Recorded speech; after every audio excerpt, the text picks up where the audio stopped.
Marcano en Vivo es presentado por Jenny Páez y Asociados. Para mí es una de las mejores opciones cuando se trata de los temas migratorios. Contáctanos al 786-338-1313. No dejes de consultarnos. Tenemos la respuesta a todos los cambios migratorios que ocurren actualmente en los Estados Unidos. Jenny Páez y Asociados. Llegamos a ustedes también gracias a Colágeno de Pablito, con sus productos que realmente nos ayudan con el bienestar, la salud y la belleza. Con 20 años de experiencia en el mercado, llama al equipo de Pablito y te damos todos los detalles. 305-975-4200. Te provoca un suculento croissant de chocolate con la mejor receta de Francia, La Croquantine. ¿Has buscado una pastelería que se convierta en tu lugar favorito? La Croquantine. La Croquantine tiene la mejor repostería del Doral y exquisitos platillos de comida francesa hecha por reconocidos chefs de Francia. La Croquantine está muy cerca de ti. Estamos en la 7930 Northwest, en la calle 36 del Doral. Nunca olvidarás nuestro nombre. Somos definitivamente La Croquantine.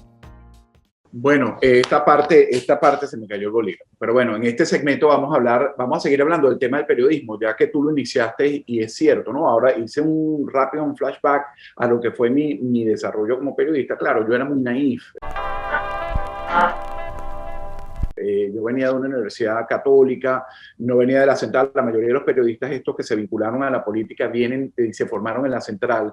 Pero tú sabes que me he dado cuenta que no solo el periodismo contribuyó a la llegada de Chávez, el periodismo ha sido y sigue siendo utilizado para mantener a estos falsarios y prostibularios. Te lo digo porque he pasado todo el fin de semana, esto lo grabamos el lunes en la tarde, señores, para que lo sepan, aunque sale los martes, todo el fin de semana tratando de ayudar a gente, porque tú sabes que en Washington está toda la delegación encabezada por Gerardo Blas y están todos los amigos y los amigotes y los amiguitos del presidente encargado tratando de hacer lobby para, me imagino que es para desmontar las sanciones, porque otro lobby no lo entiendo. Sin embargo, ya por ahí se filtró de Bloomberg una entrevista que yo la verdad que me dio mucho asco, no la pude terminar de ver así. A mí ese periodismo complaciente, donde no se hacen las preguntas necesarias, donde no se interrumpe, donde tú le permites, eso es una agencia de publicidad. Para eso pone el micrófono, una cámara a Nicolás Maduro. No me gustó para nada. O sea, reprocho el trabajo de mis colegas en esa agencia con esa entrevista que le hicieron a Nicolás Maduro. Pero bueno. Cadena que es de propiedad de un connotado dirigente del Partido Demócrata. Es necesario decirlo. Exactamente, por allí ya tiene la explicación de lo que es. Ahora fíjate, un grupo de personas querían ir a protestar arriba en Washington y me dice, oye, ¿me ayudas con periodistas que puedan ayudarme a montar? Mira, lo intenté, Daniela Farías, lo intenté, pero todo el mundo, como me dijo un amigo el fin de semana, me dice, qué difícil es ser de derecha en estos momentos históricos de nuestra vida. Ni siquiera ser de derecha. ¿Ah? Ni siquiera ser de derecha. Porque es que ni siquiera es que una persona milite. No ser de izquierda, o sea, no comerse los cuentos de la izquierda, no afiliarse a las mentiras que la izquierda permite que se digan sobre Venezuela. Es una tragedia. Es difícil. Es una tragedia porque cualquier cosa, como los tipos son de izquierda y estos se disfrazan de izquierdistas, entonces se comen el cuento. No, lo que pasa es que el problema que hay en Venezuela es por las sanciones de los Estados Unidos. O sea, pero discúlpame, y antes de las sanciones, ¿qué? O sea, es que los Estados Unidos destruyó la refinería de Amuay, destruyó la refinería del Palito, destruyó el sistema petrolero venezolano. O sea, ahí no había nada que destruir. Más bien los Estados Unidos es una de las víctimas de la destrucción de la industria petrolera venezolana, porque era el principal cliente, y además de eso, las empresas de los Estados Unidos eran socias de la industria petrolera venezolana. Ahí el nivel de pérdidas que han tenido las empresas de los Estados Unidos es evidente y se pueden contar, se pueden verificar. Entonces tú, mira, llevarle la contraria a ese relato es fuerte, Alejandro. Es fuerte, ¿no? Y cada vez más cuesta arriba. Y entonces ahí es donde te das cuenta realmente el papel que ha tenido históricamente el periodismo para llevar a estos izquierdosos al poder. Y entonces ahora es una enfermedad tan difícil de controlar que va a pasar como leí en estos días con los medicamentos. Tú sabes que la gente abusa generalmente de los antibióticos y ya hay estudios médicos que aseguran que en algún momento de nuestras historias, dentro de un par de décadas, vamos a tener enfermedades simples que no vamos a poder controlar porque van a ser resistentes a cualquier tipo de antibiótico. Así estamos con el comunismo. Entonces, me di cuenta este fin de semana, realmente volviendo al tema político y del trabajo que nosotros hacemos periodístico, qué difícil, qué contravía se nos hace echar el cuento como es, echar el cuento con las partes, echar el cuento con aquel y quitándole el dibujo, desdibujando aquella palabra del periodismo que tiene que ser objetivo. El periodismo no es objetivo, no estamos en tiempos de ser objetivos, pero nos están obligando a ser objetivos, pero objetivos del lado favorecedor de este movimiento izquierdoso, donde tú no puedes nombrar, no puedes decir, te tienes que tragar. Menos mal que esta periodista, al final, esta comunicadora lo hizo muy bien, es decir, porque tenía la información. No, en Alemania no está ocurriendo eso. Si no sabe de lo que estoy hablando, vayan a la primera parte, si no lo han visto, Daniel Arafaría, este personaje que es alcalde en Chile, donde te mienten y se basan en aquello que ha sido muy famoso, eso de que una mentira dicha 100 veces se convierte en verdad. Y nos están convirtiendo en verdad la tragedia. Pero es que fíjate, yo tengo un cuestionamiento que muy pocas veces lo hago en público para que no se sienta como un ataque. Pero hay un problema con el periodista venezolano y su forma de ver la acción de comunicar. Yo siento que el periodista venezolano, inclusive los que se han ido de Venezuela, no entienden que en ninguna parte del mundo de hoy una persona consume un contenido para informarse, revisando si la persona que lo está comunicando tiene un título de comunicador social y el carnet del Colegio Nacional de Periodistas. Eso no ocurre en el mundo real. Eso pasaba en Venezuela y en otros tiempos, donde en un medio de comunicación, donde había unos vetos, inclusive, donde el locutor tenía que tener un certificado de locución y su trabajo estaba dedicado a la narración, a narrar noticias, más no a opinar ni a hacer periodismo, porque es lo que era el locutor. Había periodistas que tenían el certificado de locutor y había locutores que después se hacían periodistas, pero una cosa separada. Era obligatorio estar colegiado para poder ejercer o sea, tener un título de periodista o de comunicador social no era suficiente. Había que formar parte del CNP, del Colegio Nacional de Periodistas, para poder ejercer de forma obligatoria. Y el que se negaba entonces a formar parte de un colectivo, porque simplemente ya yo estudié, ya tengo el título, no tengo por qué estar colegiado, bueno, se le hacían las cosas muy difíciles. De hecho, historia que en aquella Venezuela a César Miguel Rondón se le negó el Premio Nacional de Periodistas porque no estaba colegiado. Eso era Venezuela. Entonces, bueno, Juan Barreto estaba colegiado.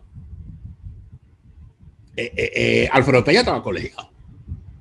Entonces, ¿a dónde voy yo con esto? Hoy en día, un muchacho, y yo doy siempre el mismo ejemplo, un muchacho desde su casa, con su teléfono celular, graba un video cagándose en el alma de un político durante 20 minutos, lo sube a su canal YouTube y le mete 300,000 vistas a ese video. Pero un periodista, con su título de periodista, su colegio de carnet nacional de periodista, y su carnet, y su colegiatura, y todo lo demás, informa algo sobre ese político, y probablemente hasta da su opinión, y no llega al nivel de viralización que llegó el muchacho con su teléfono. Y este periodista quizás lo hizo en un medio convencional, con una cámara robótica, con preproducción, con una productora tal, con un teleprompter, con todo aquello, y no llega. Uh-huh. Tú revisa los números, por favor, es que es sencillo. Pero el mejor ejemplo soy yo. Soy ejemplo. Generalmente tú aceptas, le guste a una gente o no le guste, porque nosotros no estamos para gustarle a todo el mundo en ninguna profesión, pero resulta que mis contenidos no llegan, no se viralizan como esos niñitos que hacen unos contenidos que ni siquiera tienen la preparación, que ni siquiera tienen cerebro, es decir, porque hay que decir la verdad. Todo lo que hacen es, como dices tú, burlarse. Pero hay unos que se tienen, hay unos que tienen cerebro. Ajá. Hay Sí, unos que tienen, no lo vamos a negar. Bueno, hay unos que tienen cerebro y que además de eso comprenden lo que significa comunicar para un público que quiere y que necesita que le dijeran la realidad y se la lleven y se la muestren. Te doy un ejemplo que siempre doy. Uno de mis contenidos favoritos. Nos reiremos de esto. Bueno, en estos días yo me reía porque tenía tiempo que no lo veía, lo había repetido. Estos son dos chamos preparados, súper preparados. En los medios. Sí, pero, claro. pero me reía porque Alex Goncalves, que tiene muchísimos años en los medios de comunicación, Desde que era un niño. Y lo está haciendo muy bien con ese podcast, con su show y todo aquello. Él dice, le preguntaron, creo que fue Jovel que le preguntó en una entrevista, que yo no había visto, ¿y tú eres periodista? Y dice, no, yo soy bachiller con suerte. Entonces allí tú caes, tú dices, tal cual, es que una persona no es más ni menos vista porque tenga el título de periodista, es que sea capaz de comunicar y que la gente que lo vea diga, coño, este tipo me gusta como dice la cosa, aunque lo que dice no, como me pasa a mí, que la gente dice, no, bueno, pero es que yo nunca estoy de acuerdo, a mí, tú no te imaginas la cantidad de gente que a mí me escribe diciendo, yo nunca estoy de acuerdo con lo que tú dices, pero es que lo dices de una forma jocosa, entonces yo lo veo para reírme, o lo veo porque, bueno, porque sí, porque me parece interesante la forma como tú lo dices. Bueno, pero ¿en qué momento se fueron a buscar si yo era o no era egresado de la Escuela de Comunicación Social de cualquier universidad? Eso no es importante. Entonces creo que los periodistas hoy no se dan cuenta de eso y no se dan cuenta de que ese molde del viejo periodismo en el que venezolano, en el que era comunicador social, inscrito en el Colegio Nacional de Periodistas, y ya con eso se te reconocía como periodista, y además de eso te daban un estatus de periodista. Y las prebendas. Pero mira, quiero aclararte lo que estamos diciendo, porque no quiero que quede como que yo estoy atacando a la gente que no está estudiando y que yo no estoy en sentido. No, el problema es que la gente tiene que documentarse de a quién va a escuchar, a quién va a leer, a quién va a creerle cuando te está contando una historia, ¿no? En el caso de, tiene que haber coherencia en eso. ¿Qué pasa? Que el problema ya no solo creo que son los periodistas, porque tú has puesto muy bien este ejemplo de estos dos chamos que lo han hecho fabuloso con la metida de pata que hicieron en estos días que se burlaron de un actor, que esas las metidas de pata las cometemos todos, errar es de humanos, ¿no? Pero eso no los descalifica del buen trabajo que están haciendo. Hay otros que son totalmente infames en su contenido y tú ves que hay 300, 400 mil, llegan a 1 millón de vistas. Entonces yo me pregunto cuando veo eso, yo digo, Dios mío, hay 1 millón de personas creyéndoles. Porque entonces tú lo ves en los comentarios. A mí me encanta mucho leer los comentarios y tratar de responderlos. Oye, gracias, es verdad, me siento como salvado, eres un Dios, te idolatran. Pero ¿qué pasa con la idolatría a ese contenido? Que tú te estás formando una idea que realmente no es real. Es decir, porque hay muchas fallas en esa comunicación, hay objetivos fundamentales, objetivos como decir verdad. Y esto es diferente a ser amarillista o sensacionalista, que yo lo soy y lo he reconocido y no lo voy a cambiar. Tú la noticia a mí me la enseñaron en la universidad en el primer día de clase. No es noticia un hombre que muerde un perro, es noticia un perro que muerde un hombre. Y yo al revés. Al revés, exacto. Al revés. Exactamente. Porque cuando el perro muerde al hombre, ya, el perro mordió al hombre. Sí, exactamente. El hombre muerde al entonces, perro. Cuando el hombre muerde al perro, entonces, es verdad. Entonces, yo creo que es un llamado a la gente para entender un poco lo que está pasando en el mundo. Pero también está el asunto de Alejandro, que es importante dentro de todo esto, que con la tecnología tenemos la oportunidad de ver cosas que antes era dificilísimo ver. Y antes el que tenía acceso es más, el que sabía leer, tenía acceso a una información que otro no tenía. Por ejemplo, mi papá me cuenta que su abuelo, que es un señor que murió de 96 años en el año 56, es decir, el señor nació en el siglo XIX. Ese señor sabía leer y escribir.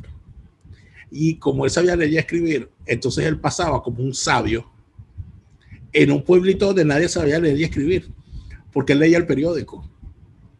¿Me entiendes? Él se enteraba de las noticias. Y las contaba. Y entonces él sabía, no tanto como contarlas, sino que él sabía. Mi papá me dice, cuando yo estaba niño, mi papá me dijo una vez, cuando ustedes sean grandes, ustedes no van a vivir en una casa así como esta. Ustedes van a vivir en unas casas que son como unos palomares, que está una casa encima de otra, encima de otra, encima de otra, y está todo el mundo así pegado. Así como va a vivir la gente cuando ustedes sean grandes, porque ya estas casas, ya la gente va a vivir así, como unas palomas metidas. Entonces, por supuesto, una persona puede pasar, te puede decir, oye, este señor era un profeta, era un visionario. No, chico, era que el tipo leía el periódico. Claro, y veía que en otros países había edificios en que la gente vivía en edificios, ¿entiendes? Lo que eso significa. Hoy en día, una persona con acceso, cuando yo era niño, por ejemplo, el que tenía parabólica o tenía televisión por cable, bueno, podía ver lo que pasaba en los Estados Unidos, que uno, para poderlo ver, tenías que correr con la suerte de que te lo transmitiera el Observador o el Informador de Sucesión Internacional, o que tú leyeras. Por eso, yo creo que por eso es que yo leía tantos periódicos, Alejandro, porque yo era muy curioso. Y yo empecé a leer el periódico fue precisamente en una sección que tenía el Nacional, que era la página de pasatiempos. Pero eran unos pasatiempos de verdad, porque no solamente eran las comiquitas clásicas, ¿no? de historieta, sino la sección tal día como hoy, donde tú ahí te enteras de que había pasado un día como, entonces te entraba la curiosidad y salías a investigar qué era lo que había pasado en verdad, o te encontrabas con manchetas interesantes y ese tipo de cosas. Eso hoy en día, cuando tú ves en TikTok, o cuando tú ves en Twitter, o cuando ves en el Instagram, a un muchacho que a mí me carga, yo ando muerto de la risa con él, yo no sé si tú lo has visto, yo te puedo pasar el nombre ahorita. Es un muchacho nacido o de nacionalidad senegalesa.